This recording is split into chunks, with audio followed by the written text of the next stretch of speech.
जो सबसे सुंदर पूजा सामग्री है प्रभु के चरणों में निवेदन करने के लिए, वो आपके द्वारा किया गया शुभ कर्म है। पहले भी कई बार हमने चर्चा की, यही एक सूत्र तो है जो भगवान ने आपके मेरे हाथ में दिया है। देखो, ये जीवन की गुत्थी उलझी है, और पहले भी आपको एक उदाहरण दिया था मैंने कि जब कोई उलझी हुई गुत्थी हो धागों की, उसको सुलझाना हो तो पहले एक सिरा ढूंढना पड़ता है, वहां से उसको सुलझाना आरंभ करना पड़ता है। तो ऐसे ही ये उलझी हुई गुत्थी जो है, इसका एक सिरा भगवान ने आपके मेरे हाथ में दिया है, और वो क्या है? कर्मण्येवाधिकारस्ते। भगवान ने कहा ये अधिकार मैं तुझे देता हूं, तू कर्म कर। इसलिए कर्म के त्याग के विषय में तो सोचना ही नहीं चाहिए। हम सब छोड़कर बैठ जाएंगे, ये तो कभी सोचना ही नहीं। इसलिए पहले दिन से आपसे यही निवेदन करता आ रहा हूं, अपने कर्म को ही पूजा बनाओ, अपने घर को ही मंदिर बनाओ, अपने जीवन को ही तीर्थ बनाओ।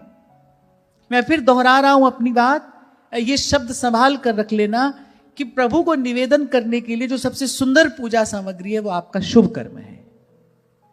यहीं से मोक्ष का द्वार खुलता है, जीवन मुक्ति का मार्ग यहीं से होकर जाता है।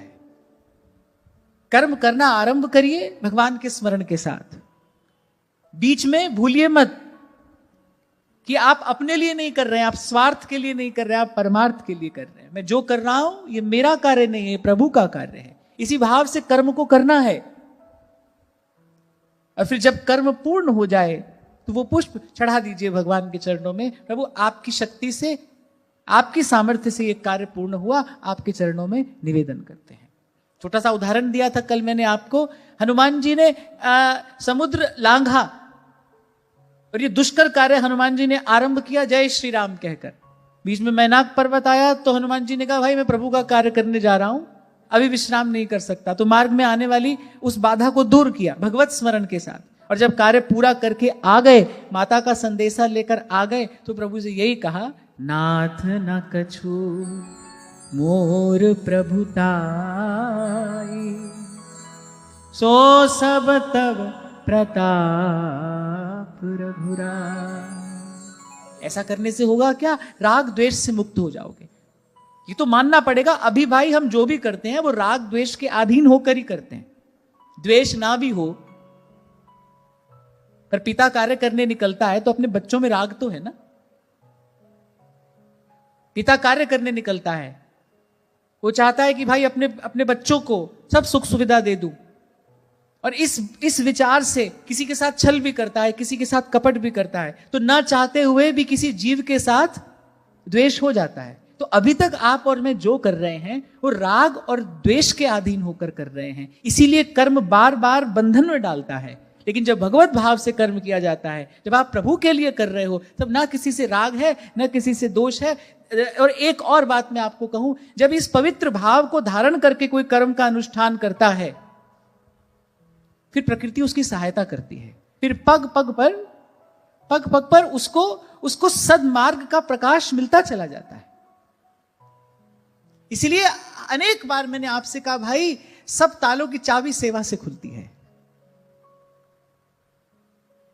आप इस बात को अनुभव करना, जब आप ईमानदारी से प्रभु को भाव में रखकर, प्रभु को ध्यान में रखकर जब आप कर्म करने निकलेंगे, निषिद्ध कर्म आपसे होगा नहीं। अरे एक साधारण से एक व्यक्ति को भी कोई कह देना कि हम तो आपके सहारे हैं, तो ये बात सुनकर कोई साधारण सा व्यक्ति भी अपने आश्रित की संभाल करता है।